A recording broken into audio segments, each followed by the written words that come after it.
When people smile and greet you every day, have you ever wondered if they might be hiding how much they dislike you?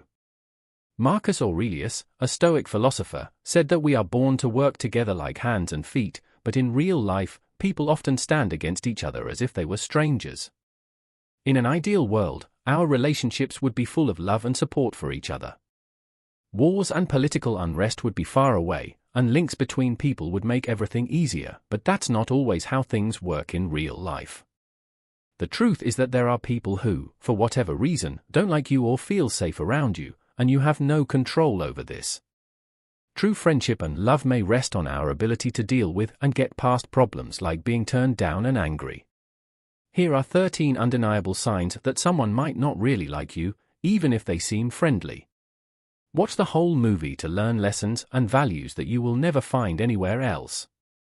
Number 1, they are indifferent to you. There are times when words don't have to be big or deep to bring two souls together in the vast universe of human relationships. Have you ever had a conversation with your best friend that went on and on about something as boring as a favorite piece of cake or the strange shapes of the stars in the sky? It's nice to know that someone is willing to share every moment, big or small, with you. On the other hand, we can pick up on signs of detachment when someone doesn't really want to connect with us. When you try to start a conversation, not dwelling on sadness or self-doubt is important. Instead, it's important to understand that not all relationships are smooth and open. Sometimes silence and brusqueness signal the need for space and time to think and re-evaluate. Now is not the time to force a connection. Instead, understand and accept that everyone has their own space. Respecting that space is the first step toward a deeper connection when the time is right. This translation captures the essence of Stoicism by highlighting how important it is to be self-aware and accept one's own limitations, as well as how important it is to respect one another's boundaries as a way to build deeper relationships. This is in line with Stoic ideas about accepting what we can't change and focusing on personal growth and building real relationships. It can be depressing to think that other people don't care about you. It's normal to want to feel like the people around us notice and value us, but it's important to keep in mind that people's actions and reactions are often affected by many things, such as their own feelings, experiences, and goals. If you feel like people don't care about you, here are some things to think about. Self-reflection means to think about what you did and how you behaved. Do you have any habits or patterns that might be changing how other people see you? Making small changes to how we talk to people can sometimes have a big effect on how they react to us. To keep a friendship going, it's important to talk to each other in a clear and honest way. If you think someone doesn't care about you, you might want to tell them how you feel in a way that doesn't get physical. They might not even be aware of how what they're doing makes you feel. Try to understand what the other person is going through by putting yourself in their shoes. They might not seem interested because they are having their own problems or worries that are making them act that way. Being empathetic toward them can help you connect with them more deeply. Limits: it's important to know when to set limits in relationships.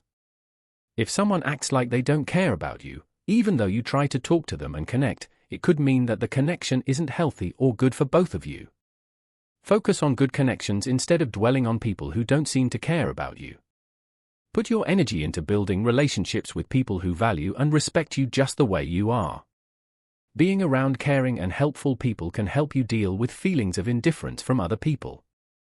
Don't forget that everyone has times when they feel ignored or unimportant, but it's important to keep things in perspective and not let your thoughts decide what you do or how you feel. Spending money on yourself and relationships that make you happy is important. Number 2, lack of trust. The act of sharing and openness in the journey that completes human relationships reveals the vulnerability that is the fundamental basis of the deep relationship between souls. This vulnerability, when allowed and responded to, creates a powerful relationship that transcends all barriers of doubt and fear. But in a world where trust becomes a valuable product, building and maintaining it is not always easy. There are times when you struggle to be honest and open your heart. People around you keep their distance as if an invisible wall of suspicion and mistrust has been erected. This is especially true if you are suspicious of others and they are concerned about the quality of interactions. It is evident if you have doubts and can even judge your intentions. This is not because of a desire to cause harm, but because they are not willing to fully believe. Such a situation may leave you feeling frustrated and disappointed, especially after putting so much heart and effort into building a bridge. But now it's time to appreciate the value of patience and perseverance. You can't make someone believe in you, but you can empower them by doing small but important things. Remember that building and maintaining trust in a relationship is a process, not a goal. Acceptance and understanding are the keys to unlocking doors that seem impossible at first glance. By remaining honest and open, you not only show that you are brave and strong, but you can also gradually break down the wall of doubt and build a real, lasting relationship. This interpretation uses Stoic thought to emphasize the importance of accepting what you do not understand and how faith will develop naturally over time. This is consistent with the Stoic emphasis on inner virtue, staying strong despite external challenges, and building important relationships through honesty and perseverance. Lack of trust can be a big problem in personal relationships, at work, and even in the way society is set up. Here is a list of some things that are connected to this issue. Relationships with people. Relationships that are good are built on trust. When people don't trust each other, it can lead to mistrust, fear, and fights. This lack of trust can be caused by betrayals in the past, problems communicating, or having different beliefs. Professional settings. Trust is very important for working together, getting things done, and being happy with your job. When workers don't trust their bosses or co-workers, it can make it harder for them to work together, come up with new ideas, and help the company as a whole succeed. This lack of trust could be caused by micromanagement, lying, or not being open about how decisions are made. Structures of society. Trust is important for society to work well. For social stability and cohesion, people need to believe in their government, the courts, and their neighbors. When people lose faith in these organizations because of wrongdoing, corruption, or societal differences, it can cause chaos, division, and the breakdown of social order. Rebuilding trust takes time, work, and consistent acts. All sides must be honest, take responsibility, and be open about what they're doing. Clear communication, having clear expectations, and showing that you can be trusted can help rebuild trust in many situations. Having a lack of trust can also have an effect on someone's mental health, causing worry, stress, and a sense of being alone. When someone is lied to or betrayed over and over again, it can hurt their faith in themselves and others, making it hard to make real bonds or take smart risks. When people don't trust each other, they need to be able to talk about it, show understanding, and be willing to understand why it's happening. Rebuilding trust is possible, but everyone needs to be committed to it. This can be done through therapy, mediation, or true apologies and actions. Number 3, express through body language. In the colorful world of people, body language acts like soft tones that form a symphony of relationships. Every sign is visible, and the space between two people is not just a vague conversation but a quiet voice that speaks of deep feelings, much like music. As love and care develop while sharing understanding, we naturally want to hide the distance where our eyes meet and place ourselves in the position of our feet, our limbs leaning as an invitation into our own world. But just like the moon always keeps the dark side, people work together to hide the shadow of rejection and distance. When someone feels uncomfortable or rejected, they may firmly protect their eyes.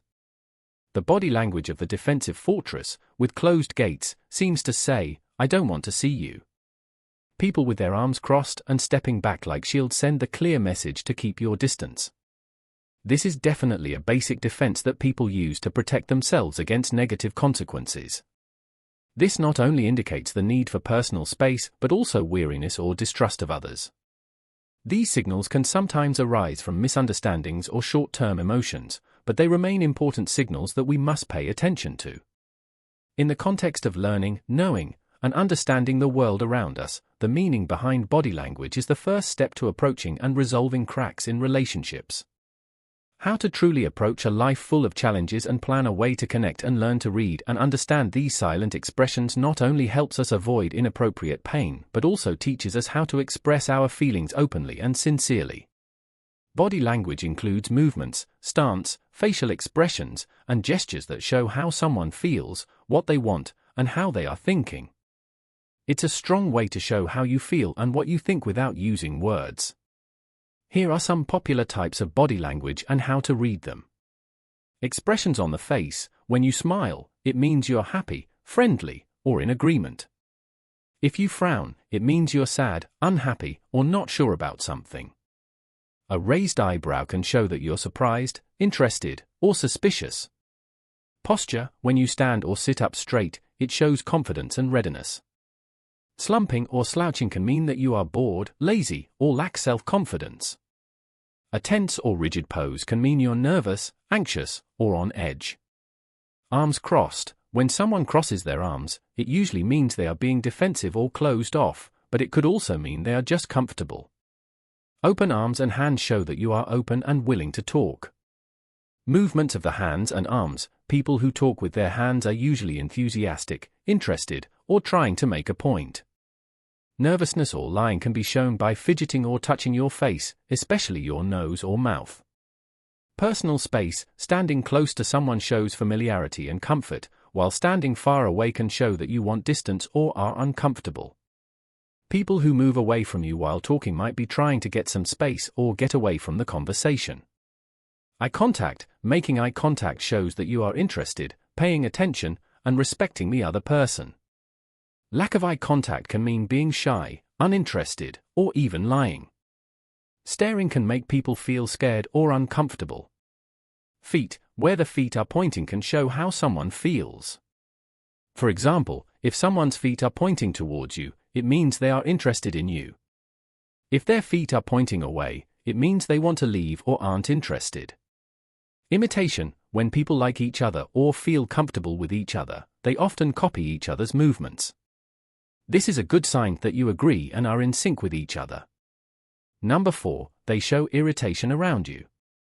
Have you ever walked into a room and felt an unexpected chill, as if the warm atmosphere had turned cold when you arrived? This subtle yet noticeable change can signify someone is annoyed or upset by your presence. Irritation manifests in various ways, perhaps through a tightened jaw, pursed lips, or an exasperated sigh. It might be the abrupt end of a conversation or the rolling of eyes when you speak. These are signals that something about you or your interactions is provoking a negative response in the other person. In understanding these signs, it's essential to approach the situation with empathy and self-awareness. It's possible that the irritation isn't entirely about you, but rather a reflection of the other person's stress or unresolved issues. However, it's also an opportunity for self-reflection. Are there behaviors or patterns in your interactions that could be contributing to this reaction? Addressing the situation calmly and directly can sometimes lead to a deeper understanding and resolution. By acknowledging and respecting the other person's feelings, you pave the way for more honest and harmonious relationships. Recognizing signs of irritation involves paying attention to both verbal and nonverbal cues. Here are some common indicators that someone may be irritated. Tone of voice. A sharp, curt, or condescending tone can indicate irritation. Raised voices or a noticeable lack of warmth in their speech are also red flags. Body language. Crossed arms, clenched fists, or rigid posture can signify discomfort or annoyance. Avoiding eye contact, rolling eyes, or looking away frequently also suggests irritation. Facial expressions, frowning, pursed lips, or a tight jaw are typical signs of frustration. A forced or fake smile might also be a clue. Short responses, providing minimal, one-word answers or responding with a series of yes or no replies can indicate a lack of interest or irritation. Interruptions, frequently cutting you off while speaking or talking over you can be a sign of impatience or frustration. Physical distance, stepping back or leaning away when you're speaking can indicate discomfort or a desire to distance themselves from you. Sighing, audible sighs, especially when accompanied by eye-rolling or head-shaking, are classic signs of exasperation.